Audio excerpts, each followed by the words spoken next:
Hi guys, आप देख रहे हैं मेरा यूट्यूब चैनल ऑलराउंडर। तो नई से नई वीडियोस देखने के लिए मेरे चैनल को लाइक करें, सब्सक्राइब करें और बेल आइकन के बटन को दबाएं। तो आइए वीडियो शुरू करते हैं। तो फ्रेंड्स, जैसा कि आप थंबनेल में देख रहे होंगे कि जो ड्राइवर होता है कंबाइन हार्वेस्टर तो ले ही लेते हैं। उसके बाद में जब ड्राइवर या फॉरमैन उसका जो सिलेक्शन करते हैं या वो कैसा होना चाहिए, तो आज इस वीडियो में उससे रिलेटेड हम बात करेंगे कि फॉरमैन या ड्राइवर जो उसे चलाता है या उसका जो मेंटेनेंस वगैरह देखता है वो कैसा होना चाहिए और क्या क्या उसकी खासियत होनी चाहिए और आपको उसका क्या ख्याल रखना चाहिए।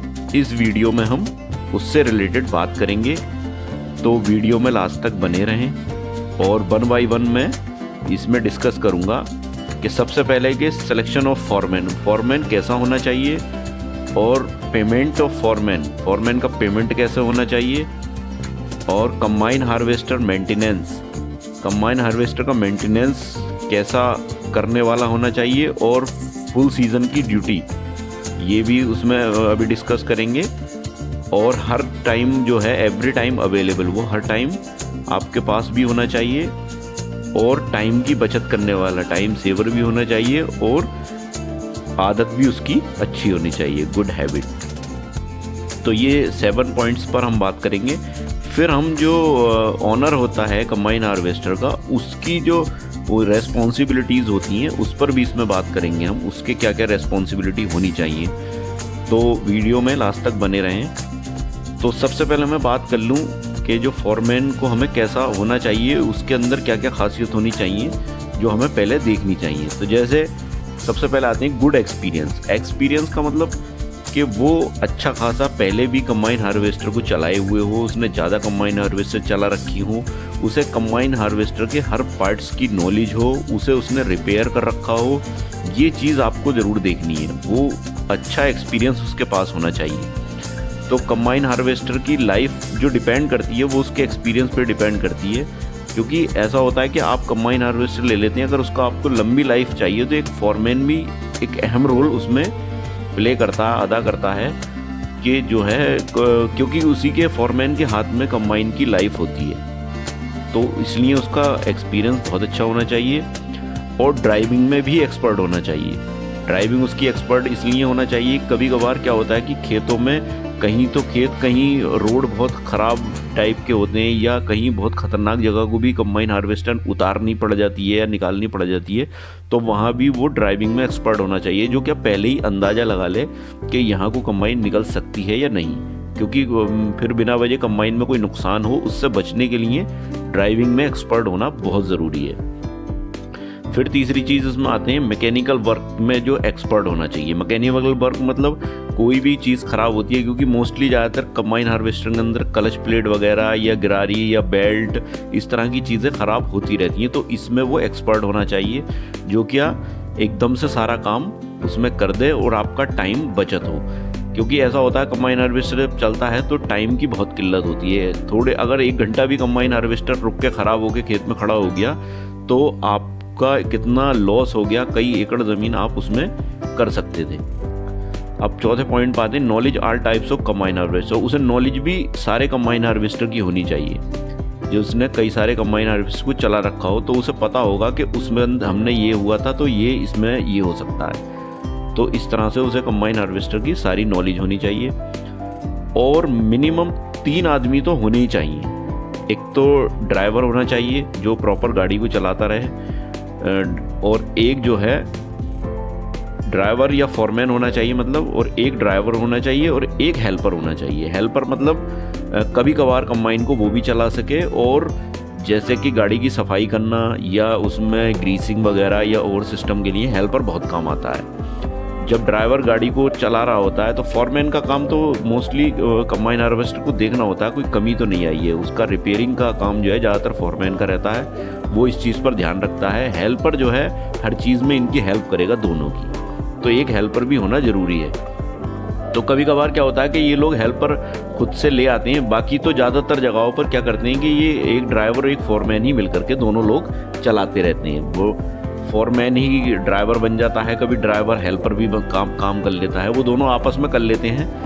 अगर उनका बजट है वो तो पहले पैसे आपसे फिक्स कर लेते हैं, अगर उनका बजट उन्हें लगता है कि हमें एक हेल्पर चाहिए तो वो अपने पास से रख लेते हैं, वो आपकी हेडक नहीं है, वो उन दोनों की हेडक है। फिर उसके बाद आते हैं पेमेंट की बात कर लेते हैं। पेमेंट जो होता है वो फुल सीज़न का फिक्स पेमेंट होता है उनका। तो अब पर एक फिक्स पेमेंट होता है, जो भी हो 40,000, 50,000, 60,000, 70,000 एक सीज़न का वो फिक्स कर लेते हैं। बाकी फिर वो बीघा या एकड़ पर फिक्स करते हैं कि इतने रुपए बीघा लिया जाएगा और इतने रुपए एकड़ लिया जाएगा। उसमें एक फ़ायदा ओनर का भी रहता है कि ज़्यादा से ज़्यादा वो लोग फिर कटाई की तरफ ध्यान देते हैं, क्योंकि उनका भी बीघा और एकड़ पे पैसा बनता है। तो इस तरह से ये सिस्टम इनका पेमेंट का रहता है। प्लस अगर वो आपके घर के पास रहते हैं, दूसरे पॉइंट पर आते हैं बाइक का पेट्रोल।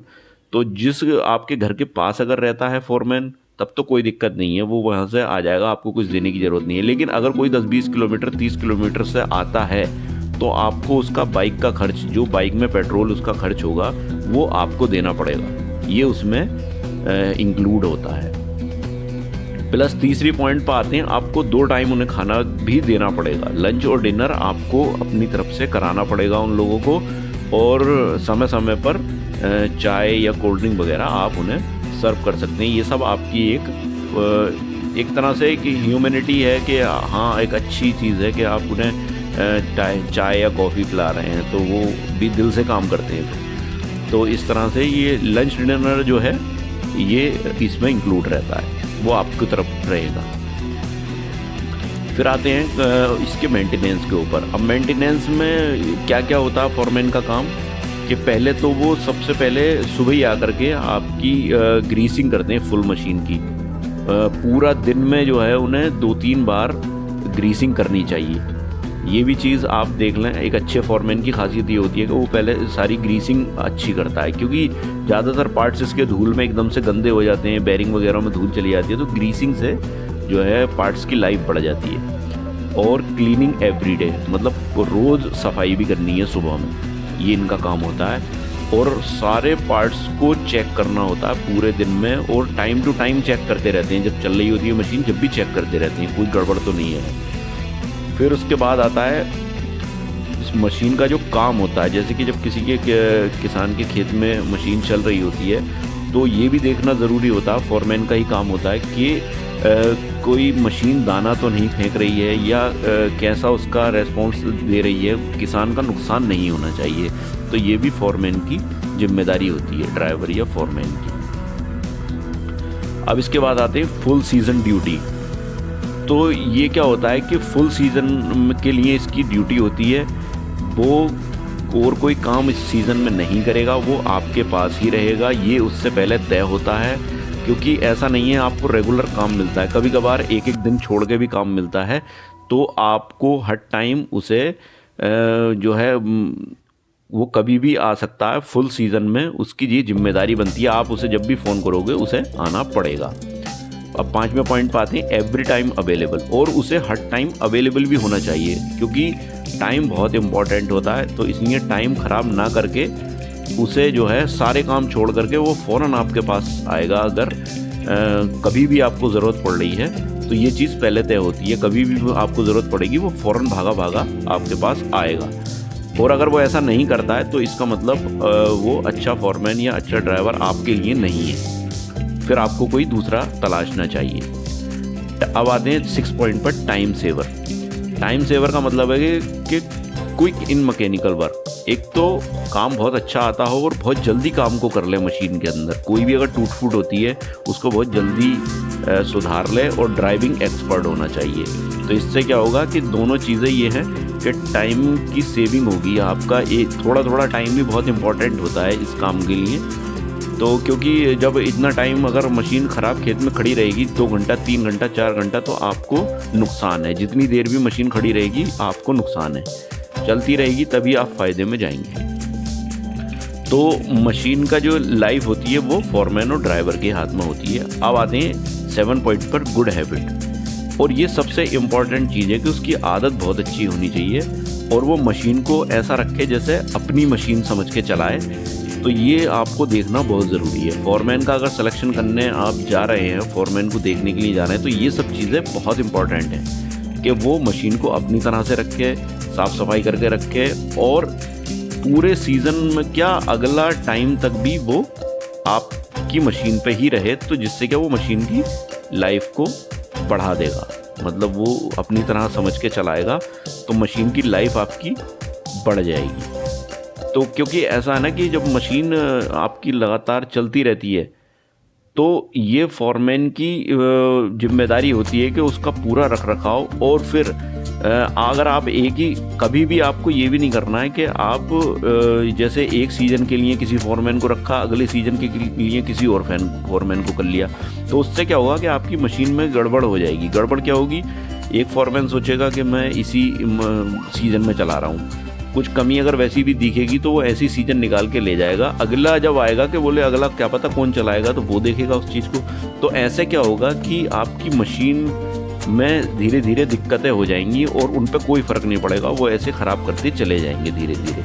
तो इसलिए एक ही फॉरमैन को रखें। अगर आपको ठीक ठाक अच्छा फॉरमैन मिल जाता है, ये सब चीज़ें उसके अंदर हैं, तो आप एक ही फॉरमैन को मशीन पर रखें और ऐसा ना करें कि बार बार चेंज ना करें। एक ही फॉरमैन रहेगा तो उसे मशीन का सब कुछ पता होगा, मैंने इसको ऐसे चेंज किया था, या मैंने इसका ये पार्ट बदला था, या ये हुआ था, या वो अपनी समझ के चलाएगा। इस सीज़न में ऐसा रखेगा कि अगले सीज़न में मुझे ज़्यादा कुछ इसमें करना ना पड़े। तो ये एक चीज़ बहुत इम्पोर्टेंट हो जाती है। अब मैं बता दूं कि मशीन ऑनर की क्या क्या रिस्पॉन्सिबिलिटी होती है। ये तो मैंने फॉरमैन की बताई, ये होना चाहिए, लेकिन कुछ जिम्मेदारियां आपकी भी होती हैं। आप मशीन के ऑनर हैं तो आपकी क्या क्या जिम्मेदारी होती है। सबसे पहली बात आती है गुड बिहेवियर। आपका व्यवहार बहुत अच्छा होना चाहिए। आप फॉरमैन से उसे ये ना समझें कि ये ऐसे या ऐसे, उससे बहुत पोलाइटली और अच्छी तरह से बात करें, जिससे क्या वो भी खुश रहे कि साहब मेरा ऑनर मुझसे कभी उल्टी सीधी बात नहीं करता, बहुत अच्छी तरह से बात करता है। तो ये एक बहुत बड़ी जिम्मेदारी होती है। फिर प्लस दूसरी चीज़ आती है टाइमली फूड प्रोवाइड। मतलब आप उसे खाना टाइमली पहुंचाएं, क्योंकि वो मेहनत करता है, सुबह से लेकर शाम तक, रात तक चलाता है मशीन को, तो आपको उसे टाइमली खाना पहुंचाना है, ये आपकी जिम्मेदारी है। तो इस अपनी जिम्मेदारी को पूरी तरह से निभाएं, जिससे क्या उसे कोई प्रॉब्लम ना हो, तो अब वो भी आपको कोऑपरेट करेगा। फिर तीसरी बात होती है टाइमली पेमेंट उसको टाइमली कर दें। जब जब उसे ज़रूरत पड़े उसे पैसे भी देते रहें बीच बीच में, क्योंकि हर किसी की ज़रूरियात होती हैं, तो उन ज़रूरत को आप टाइम टू टाइम पूरा करते रहें। तो ये आपकी एक जिम्मेदारी है। फिर चौथे पॉइंट पर आते हैं एनी अदर कोऑपरेशन। और भी अगर उसे कोई परेशानी है तो आप उसको कोऑपरेट करके चलें। अगर उसे कोई तबीयत ख़राब है या कोई चीज़ है या कुछ भी है, तो ये आपको कोऑपरेट करना पड़ेगा थोड़ा सा। कुछ चीज़ों के लिए अपना थोड़ा नुकसान भी करना पड़ता है। तो ये सब रिस्पॉन्सिबिलिटी आपकी है। तो अगर आप सही होंगे तो फॉरमैन भी अच्छा होगा, फॉरमैन अच्छा होगा तो आपकी मशीन और आपकी जो बिजनेस का जो सिस्टम है वो ठीक रहेगा, आपकी मशीन की लाइफ बढ़ जाएगी। तो ये सब बातें थी कि कैसा फॉरमैन का होना चाहिए और आपकी क्या रिस्पॉन्सिबिलिटी है, ये सब इस वीडियो में डिस्कस की। तो फ्रेंड्स, आई होप कि वीडियो आपको पसंद आया, और अगर वीडियो आपको पसंद आया तो प्लीज़ वीडियो को लाइक करें और ज़्यादा से ज़्यादा शेयर भी करें। और अगर इससे रिलेटेड कोई आपको कुछ पूछना है या कुछ है तो आप मुझे कमेंट कर सकते हैं, मैं उसका आंसर आपको दे दूँगा। और अगर आप मेरे चैनल पर नए हैं तो प्लीज़ मेरे चैनल को सब्सक्राइब करें। तो मिलते हैं इसी तरह की किसी नेक्स्ट वीडियो में, तब तक के लिए थैंक यू, बाय।